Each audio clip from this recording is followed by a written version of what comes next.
चलिए अब हम आगे देखते हैं। और आगे चट्टानों पर चढ़ने हेतु रस्सों के निर्माण में किया जाता है, जो 3.4 में आपको यहाँ पे दर्शाया गया है। अब आगे एक नायलॉन के तार का इस्पात तार से अधिक प्रबल होता है, हम जाने। चलिए देखिए, यहाँ पे आपको बताया गया है कि इस तरीके से ये लोग चढ़ने का काम करते हैं।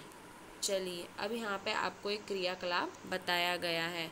क्रियाकलाप 3.11 क्लैंप युक्त लोहे का स्टैंड लीजिए। लगभग 60 सेमी लंबा एक सूती धागा लीजिए। इसे क्लैंप से बांध दीजिए जिससे यह स्वतंत्र रूप से लटक जाए और जैसा 3.5 में दर्शाए मुक्त सिरे पर, अब क्या करना, मुक्त सिरे पर एक हुआ लड़ा पलड़ा बांध दीजिए जिसमें बाट रखा जा सके। पलड़े में एक एक करके बाट तब तक रखते चले जाइए जब तक धागा टूट न जाए। धागे को तोड़ने हेतु आवश्यक कुल भार को लिख लीजिए। यह भार रेशों को समर्थ बताता है। इसी प्रक्रिया में ऊन, पॉलिस्टर, रेशे, नायलॉन के धागे के साथ दोहराए आंकड़ों को सारणी 3.2 में भांति सारणीबद्ध करिए और धागों को उनके बढ़ते सामर्थ्य के क्रम में व्यवस्थित करिए। ठीक है। आपके रेशों के धागों को लटकाने हेतु दीवार पर एक लगे हुए अथवा कील का उपयोग कर सकते हो। दूसरे सिरे पर पॉलीथीन की थैली बांध सकते हो। पाटों के स्थान पर आप एक ही आकार वाली कांच की गोलियों का उपयोग कर सकते हो। इस तरीके का आप क्रियाकलाप कर सकते हो। अब सावधानी रखें। सावधानी यह है कि सभी धागे एक ही लंबाई एवं लगभग एक ही मोटाई के होने चाहिए, वरना क्या होगा, आपका क्रियाकलाप पूर्ण नहीं होगा। चलिए अब आगे हमें सी बताया पॉलिस्टर एक्रिलिक। पॉलिस्टर एक अन्य संश्लेषित रेशा है। इस रेशे से बने कपड़े आसानी से सिलवटें नहीं पड़ती। यह सपाट रहता है और सरलता पूर्वक धुल जाता है, अतः यह वस्त्र सामग्री हेतु पर्याप्त उपयोग पदार्थ है। आपने लोगों को सुंदर पॉलिस्टर कमीजें और अन्य परिधान पहने आवश्यक देखा होगा। टेरिलीन एक लोकप्रिय पॉलिस्टर है। अब क्या बोला, पॉलिस्टर के जो कपड़े होते हैं वो क्या करते हैं, सिलवट मतलब उसमें सले नहीं आती और वह आसानी से मतलब धुल भी जाता है। तो आप जैसे कमीज पहने हुए देखा होगा, तो अनेक प्रकार के, जैसे टेरिलिंग एक लोकप्रिय पॉलिस्टर है। बहुत महीने रेशों में खींचा जा सकता है जिन्हें फिर किसी भी अन्य तंतु समान बुना जा सकता है। चलिए अब आगे। मेरी माँ जल के लिए सदैव पीईटी बोतलें और चावल तथा चीनी संचय के लिए पेट जारी खरीदती है। मैं जानने के लिए उत्सुक हूँ कि आखिर यह पेट है क्या? पेट क्या है? तो ये जानने के लिए पहली उत्सुक है। तो पीटीईटी का पी का मतलब क्या होता है, पॉली, और ई का मतलब एथिलीन, और टी का मतलब टर्थेलेट। एक बहुत सुंदर सुपरिचित प्रकार का पॉलिस्टर है। इसका उपयोग बोतलें, बर्तन, फिल्म, तार और अन्य बहुत से उपयोगी उत्पादन के निर्माण हेतु किया जाता है। चारों ओर सृष्टि घुमाइए और पॉलिस्टर के निर्मित वस्तुओं की एक सूची बनाइए। अब आपको क्या करना है, उसकी एक सूची बनानी है।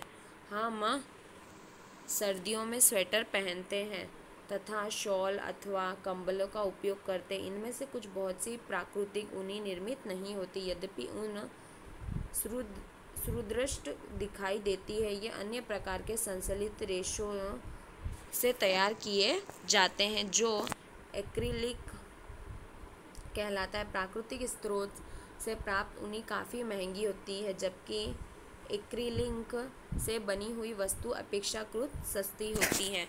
बाकी ऊनी वगैरह से जो प्राकृतिक स्रोत से बनी होती है वो क्या होती है, बहुत ज़्यादा महंगी हो जाती है। ये विविध रंगों में उपलब्ध होती है। अलग अलग रंग में हमें जैसे टिकाऊ और पहुंच के भीतर होती है, जिससे ये प्राकृतिक रेशों की अपेक्षा अधिक लोकप्रिय होती है। मतलब क्या बोला है, जो प्राकृतिक रेशे हैं, हम प्राकृतिक चीज़ों का या प्राकृतिक कपड़ों का उपयोग करते हैं, उससे अधिक टिकाऊ और सस्ती होती है और बहुत लोकप्रिय भी होती है। अब आगे, आप पूर्व में प्राकृतिक रेशों को जलाने का क्रियाकलाप कर चुके हैं। क्रियाकलाप 3.6 कक्षा 7, यदि आप संश्लेषित रेशों को जलाने का प्रयास करें तो आप पाएंगे कि इनका व्यवहार प्राकृतिक रेशों से भिन्न है। आप यह भी जान पाएंगे कि संश्लेषित रेशे गर्म करने पर पिघल जाते। यह वास्तव में संश्लेषित रेशे एक हानिकारक गुण है। मतलब क्या होता है, प्राकृतिक रेशों को हमने जलाकर देख लिया, अब संश्लेषित रेशों को जब हमने जलाने का प्रयास किया तो वो पिघल जाते हैं, तो वो क्या होता है, उनका रेशा हमारे लिए हानिकारक होता है। यदि वस्त्रों में आग लग जाती है तो बहुत आपदाजनक हो सकता है। कपड़ा पिघल जाता है और पहनने वाले व्यक्ति शरीर से चिपक जाता है। अतः हमें प्रयोगशाला अथवा रसोई घर में कार्य करते समय संश्लेषित वस्त्र नहीं पहनने चाहिए। अब आप देखते हो कि कुछ कपड़े क्या होते हैं जो तुरंत मतलब आग पकड़ लेते हैं, तो ऐसे कपड़ों को हमें नहीं जैसे संश्लेषित रेशा, तो उससे क्या हो जाता है, नुकसान हो जाता है। चलिए अब हम आगे देखते हैं। अब यहाँ पे अब तो मैं समझ गई कि मेरी माँ रसोई घर में काम करते समय पॉलिस्टर से बने वस्त्र क्यों नहीं पहनती है। आया समझ में? चलिए, सभी संश्लेषित रेशे पेट्रोलियम मूल के कच्चे माल जो पेट्रो रासायनिक कहलाता है, ये विविध प्रक्रमों द्वारा किया जाता है। अब आगे हमें यहाँ पे 3.3 बताया गया संश्लेषित रेशों के गुणधर्म। कल्पना करिए कि आज वर्षा का दिन है। आप किस प्रकार का छाता का प्रयोग में लाएंगे और क्यों? संश्लेषित रेशा अद्वितीय गुणधर्म वाला होते हैं जिन्हें हम परिधान सामग्री हेतु लोकप्रिय है। ये शीघ्र सूखते, अधिक चलाऊ, कम महंगे, आसानी से उपलब्ध और रखरखाव में सुविधाजनक। निम्नलिखित क्रियाकलाप संपादित कीजिए और स्वयं कीजिए। अब आप देखिए, आप क्रियाकलाप कर सकते हैं कि आज शायद वर्षा हो जाए, तो वर्षा होने के समय आप कौन से छाते का उपयोग करेंगे? तो संश्लेषित छाते का। तो आप उसका उपयोग करते हैं तो क्या होता है कि जल्दी सूखने में आसानी होती है। अब हमको यहाँ पे क्रियाकलाप 3.2 बताया गया है। एक आकार के 2 कपड़े के टुकड़े लीजिए, प्रत्येक लगभग आधा मीटर वर्ग का हो। इनमें से एक प्राकृतिक रेशों से निर्मित होना चाहिए तथा दूसरा संश्लेषित रेशों से होना चाहिए। प्राकृतिक रेशा और संश्लेषित रेशा, आपको दोनों एक एक प्रकार के टुकड़े लेने हैं, ठीक है। चयन हेतु अपने माता पिता की मदद ले सकते हैं। अब हमें आगे क्या करना है, उन टुकड़ों के पृथक बीकरों या मर्गों में भिगोए जिनमें बराबर मात्रा में जल भरे और 5 मिनट बाद कपड़े के टुकड़े को पात्रों में निकाल लिया जाए और उन्हें कुछ मिनट में धूप में फैला जाए। प्रत्येक पात्र में शेष रहे जल के आयत की परस्पर तुलना कीजिए। तो इस प्रकार का क्रियाकलाप करना है। अब आगे, संश्लेषित रेशे प्राकृतिक रेशों की अपेक्षा कम जल सोखते हैं। आया समझ में? आपको इन दोनों का अंतर परीक्षा में पूछा जा सकता है। संश्लेषित रेशे क्या करते हैं? कम जल सोखते हैं। क्या वे सूखने में कम समय लेते? क्रियाकलाप संश्लेषित कपड़ों के गुणधर्म के बारे में क्या बतलाया? अपने माता पिता से इन कपड़ों की प्राकृतिक रेशों की तुलना, टिकाऊपन, मूल्य और रखरखाव के विषय में जानकारी प्राप्त कीजिए। चलिए अब आगे हमें बताया गया है प्लास्टिक। प्लास्टिक 3.5, आपके घर में प्रतिदिन काम में आने वाली बहुत सी चीज़ें प्लास्टिक से परिचित होगी। इस प्रकार की वस्तु और उनके उपयोग की सूची बनाइए। संश्लेषित की तरह प्लास्टिक एक बहुलक है। सभी प्लास्टिकों में इकाई की व्यवस्था एक ही प्रकार की नहीं होती। कुछ में यह रेखीय होती है तो अन्य में यह तर्कबद्ध हो सकती है, जो चित्र 3.6 में दर्शाया गया है, ठीक है। तो आप इस तरीके की सूची बना सकते हैं। देखिए यहाँ पे आपको बताया गया है, इस तरीके की ए और बी की तरह आप बना सकते हैं। अब यहाँ पे आगे, प्लास्टिक की वस्तुएं सभी संभव आकार की साइजें उपलब्ध कराती है, जैसे कि 3.7 में देख सकते हैं। क्या आपको आश्चर्य नहीं होता कि यह कैसे संभव है? तथा यह कि प्लास्टिक आसानी से सांचे में ढल जाता है, अर्थात इसे कोई आकार दिया जा सकता है। प्लास्टिक का पुनर्चक्रण हो सकता है, इसे प्लास्टिक का पुनर्चक्रण नहीं हो सकता विद्यार्थियों। क्यों? क्योंकि आप देख सकते हो कि प्लास्टिक को हम कोई भी आकार में परिवर्तित कर सकते हैं, आसानी से परिवर्तित हो जाएगा। अब संभवतः आप एक काम कीजिए कि आप कचरे को ज़मीन के अंदर खोद के डाल दीजिए। उसके अलावा आप अगर प्लास्टिक को भी खोद कर ज़मीन के अंदर डाल रहे हैं तो डालने के बाद क्या हो जाएगा कि जो प्लास्टिक है वो आप 10 दिन बाद 15 दिन बाद देखोगे तो उसके आकार वैसा का वैसा ही रहेगा, उसमें कोई परिवर्तन नहीं आएगा। इसे रंगने पिघलाया जा सकता है, बेलकर चद्दरों में बदला जा सकता है अथवा इसकी तारें बनाई जा सकती है, इसीलिए इसके इतने विभिन्न प्रकार हैं। अब हम क्या कर सकते हैं, प्लास्टिक का उपयोग तार बनाने के लिए, देखिए यहाँ पे आपको बताया गया है, जैसे खिलौना बनाने के लिए किया जाता है, कुर्सी के लिए आपके घर में बाल्टी, प्लास्टिक के ग्लास का उपयोग, प्लास्टिक की ट्रे का उपयोग, तो प्लास्टिक की अलग अलग चीज़ों का उपयोग आप आसानी से कर सकते हो। ठीक है, अब यहाँ पे आपको देखिए बताया गया है। अब आप स्वयं प्लास्टिक के टुकड़ा मोड़िए। क्या आप सभी प्लास्टिक वस्तु सरलता से मोड़ी जा सकती है? नहीं।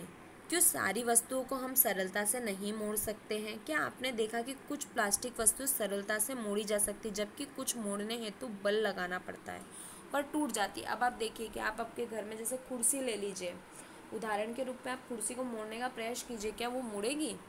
नहीं। क्यों? अगर आप उसे मोड़ने का प्रयास करेंगे तो क्या हो जाएगी? टूट जाएगी। अब उसी के तरीके से अगर मैं आपको बताऊं कि आपके घर पे प्लास्टिक के गुल्लक वगैरह होंगे, तो प्लास्टिक के गुल्लक को आप मोड़ने का प्रयास कीजिए तो क्या होगा? तुरंत मुड़ जाएंगे। ठीक है। जब हम एक प्लास्टिक की बोतल गर्म जल में डालते हैं तो वह विकृत हो जाती है। अब आप देखिए कि क्या करेंगे कि आप जैसे एक प्लास्टिक की बोतल ही ले लीजिए उदाहरण में, तो आप गर्म पानी कीजिए और फिर उसमें डालिए। आप देखिए थोड़ी 2-3 मिनट बाद क्या हो जाएगा? प्लास्टिक की बोतल एकदम पिचक जाएगी, विकृत हो जाएगी। ठीक है। अब आगे हमें यहाँ बताया गया ऐसे प्लास्टिक जो गर्म करने पर आसानी से विकृत हो जाते हैं और सरलतापूर्वक मिल जाते हैं, ऐसे को हम थर्मोप्लास्टिक कहते हैं। पॉलीथीन और पीवीसी थर्मोप्लास्टिक के कुछ उदाहरण हैं। अब आपको ये परीक्षा में पूछा जा सकता है विद्यार्थियों कि थर्मोप्लास्टिक के कौन से उदाहरण हैं, तो पॉलीथीन और पीवीसी। ठीक है। इस उपयोग को खिलौने, कंघियाँ और विभिन्न प्रकार के पात्रों के बड़े पैमाने निर्माण हेतु किया जाता है। तो हम इस प्लास्टिक का उपयोग कौन कौन सी चीज़ें बनाने के लिए करते हैं, तो उदाहरण के रूप में हमसे पूछा जा सकता है, तो खिलौने और कंघियों के रूप में हम करते हैं। दूसरी ओर कुछ प्लास्टिक ऐसे हैं जिन्हें एक बार सांचे में ढाल दिया जाए तो इन्हें ऊष्मा देकर नर्म नहीं किया जा सकता, जिसे थर्मोसेटिंग प्लास्टिक कहते हैं।